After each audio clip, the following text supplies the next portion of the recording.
हरिओम. भगवद्गीता बोध. योगदास श्री जयगणेश जोशी यांनी केलेले निरूपण. अध्याय 8. अक्षर ब्रह्मयोग. ओम श्री परमात्मने नमः. अथ अष्टमोऽध्यायः. जय योगेश्वर. परम आत्म्याला नमस्कार. अध्याय 8. श्लोक क्रमांक 3. श्री भगवान उवाच. अक्षरं ब्रह्म परमं स्वभावः अध्यात्मम् उच्यते.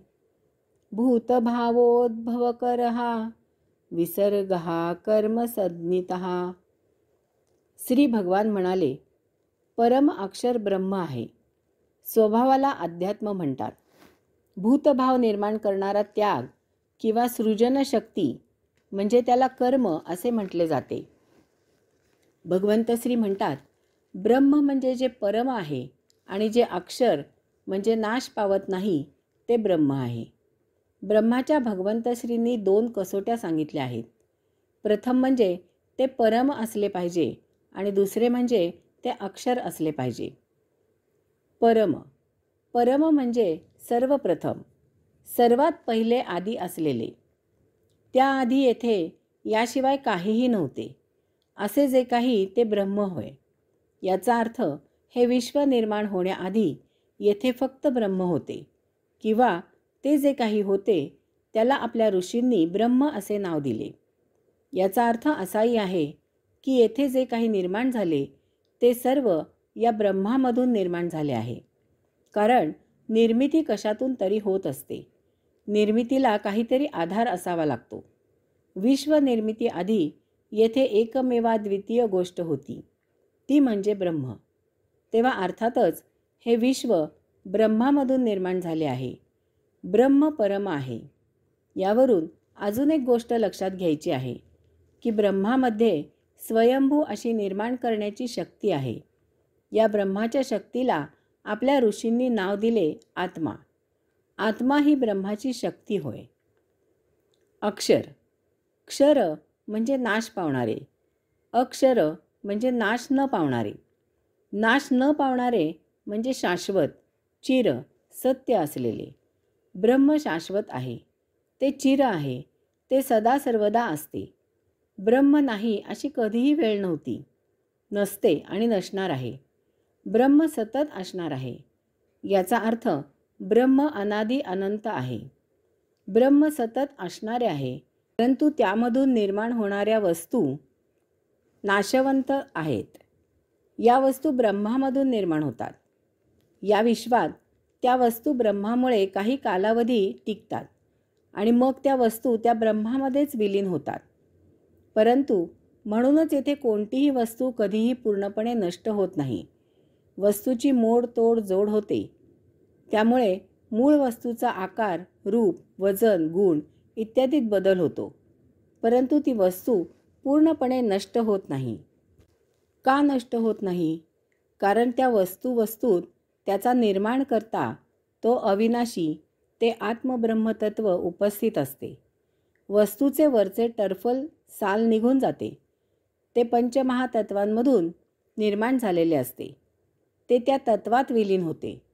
परंतु आतील शाश्वत ब्रह्मतत्व सतत टिकून असते. यामुळे ती नष्ट होणारी देहादी इंद्रिये त्या परम अक्षर आत्मब्रह्माला जाणू शकत नाहीत. यासाठी देहादी इंद्रियांच्या पलीकडे त्यांच्या अतीत जावे लागते.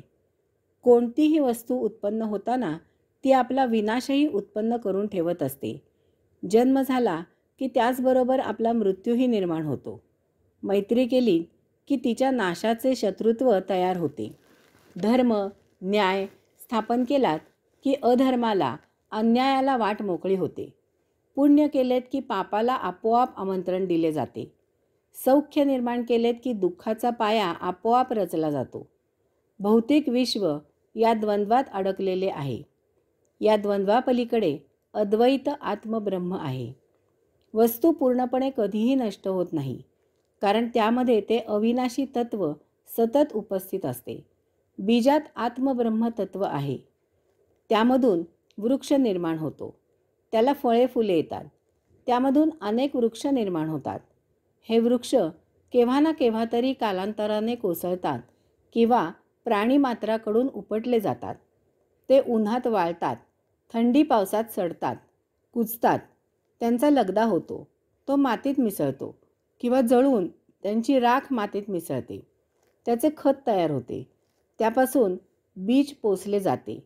या सर्वात प्रत्येक स्थित्यंतरात ते आत्मब्रह्मतत्व स्थिर असते, कारण ते अक्षर आहे. त्यामुळेच एका स्थितीतून दुसऱ्या स्थितीत वस्तूचे रूपांतर होत असते. वस्तू पूर्णपणे विनाश पावत नाही, ती त्या तत्वात विलीन होते. अध्यात्म.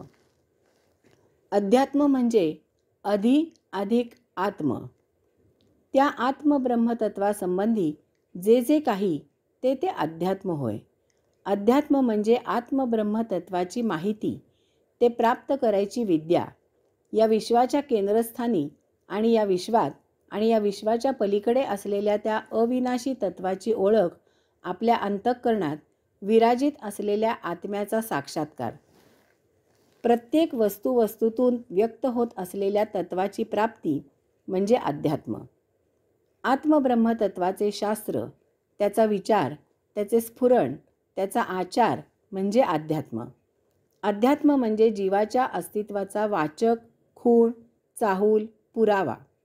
जीवाचे या विश्वातील प्रगटीकरण म्हणजे अध्यात्म.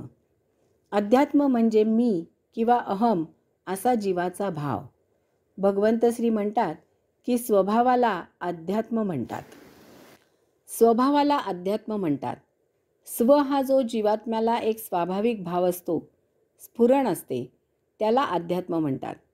जीवात्मा जे आपले रूप प्रगट करतो, आपले जे अस्तित्व दाखवतो, स्वतःला जे व्यक्त करतो, त्याला अध्यात्म म्हणतात.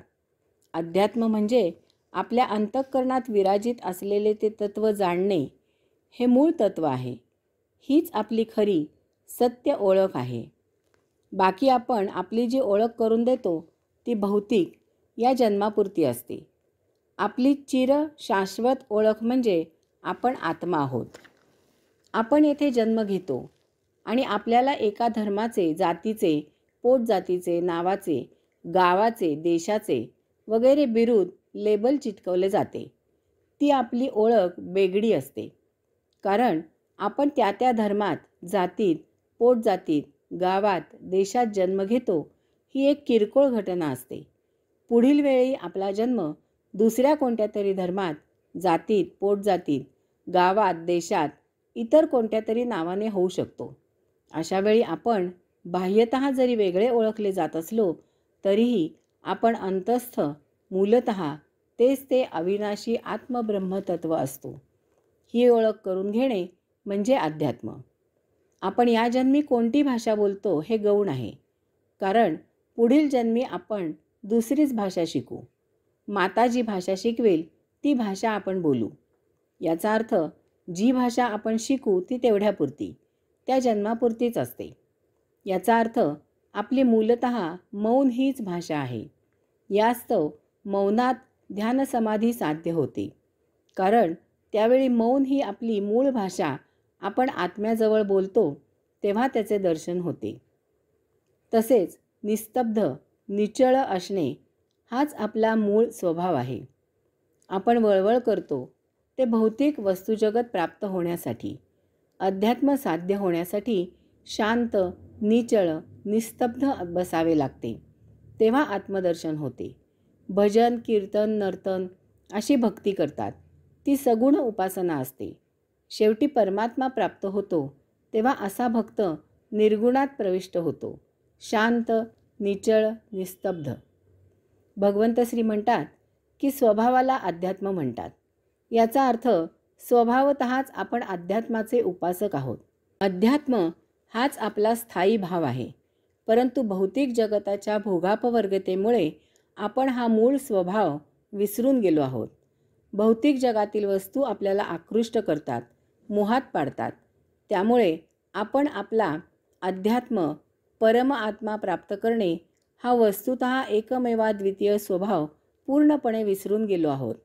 नरदेहाचा अध्यात्म, आत्मप्राप्ती हाच एकमेव उद्देश आहे.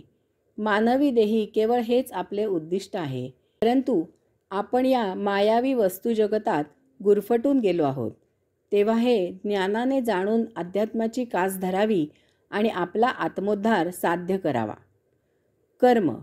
भगवंत श्री म्हणतात की भूतभाव निर्माण करणारा त्याग किंवा सृजनशक्ती म्हणजे त्याला कर्म असे म्हटले जाते. प्राणीमात्राचा स्वतःचे अस्तित्व व्यक्त करण्यासाठी जो त्याग आहे त्याला कर्म असे म्हणतात.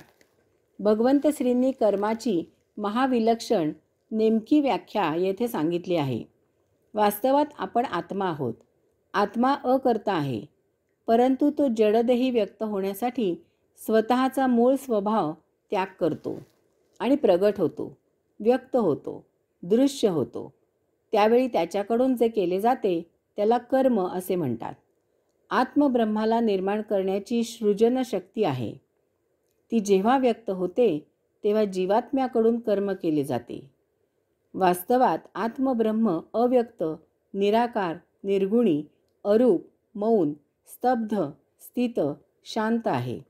परंतु हे आत्मब्रह्म या सर्वाचा त्याग करते आणि ते येथे या विश्वात व्यक्त होते, आकार घेते, गुणरूप होते, रूप धारण करते, शब्दबद्ध होते, चल होते, हालचाल करते. अशा प्रकारे त्याच्या मूळ स्वभावाचा जेव्हा विसर्ग होतो, त्याग होतो, तेव्हा त्याच्याकडून कर्म घडते. ब्रह्म, अध्यात्म, कर्म या श्लोकात ज्या 3 गोष्टींचा उल्लेख आला आहे त्या 3ही गोष्टी एकमेकांना जोडलेल्या आहेत. ब्रह्म परम आणि अक्षर आहे, म्हणजे ब्रह्म आदी अनादी अविनाशी आहे. या विश्वात आपण येथील सृष्टीलीला उपभोगण्यासाठी येतो. त्यावेळी येथील वस्तुजगताच्या भोगापवर्गतेत आपण गुरफटून जातो.